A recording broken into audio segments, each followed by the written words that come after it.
But first, while winding down its combat mission in Afghanistan, NATO is seeking to boost its military drills in Europe. The alliance commanders are planning large-scale exercises which they say have to ensure the allies keep working smoothly together.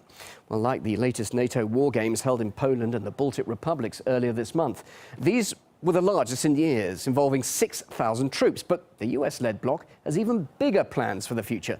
Upcoming drills in 2015, which will take place in Spain and Portugal, are expected to gather a force of more than 40,000 soldiers. However, financially troubled Europeans are not so keen on paying for NATO's ambitious drills, as RT's Peter Oliver reports. European nations can and should do more to match America's commitment. That commitment is set to see upwards of 40,000 troops deployed on manoeuvres within the EU in the coming years. All important work for the future of the alliance. Once the combat mission in Afghanistan is over, the question is how can you retain these operational experiences and capabilities? And so you must exercise, you must train your forces, you must test whether the old routines work, the command structure works, that the troops are interoperable. Karl Rehrbaum is a former East German security officer turned author.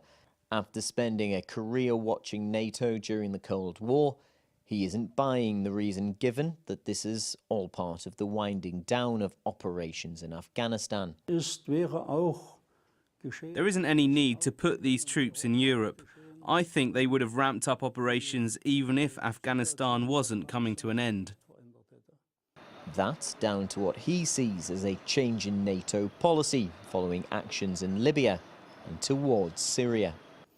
Instead of a defensive army, they want an army of intervention, of aggression. NATO is responsible for 3/4 of global arms spending at a time when many of its members are flat broke. Here in central Berlin, a group of demonstrators unfurl a banner saying no to wars of intervention. It's crazy to think that this has anything to do with any rogue state. By holding operations in Europe, it shows NATO still looks towards Russia. The population is getting poorer and wars are getting more expensive. These types of exercises are a threat to the society. They want politicians to pay attention to the real cost of military spending. With most Eurozone countries still fighting serious economic battles, it's understandable why Europeans would be uneasy about shelling out for NATO war games at a time they can least afford it. Peter Oliver, RT, Berlin.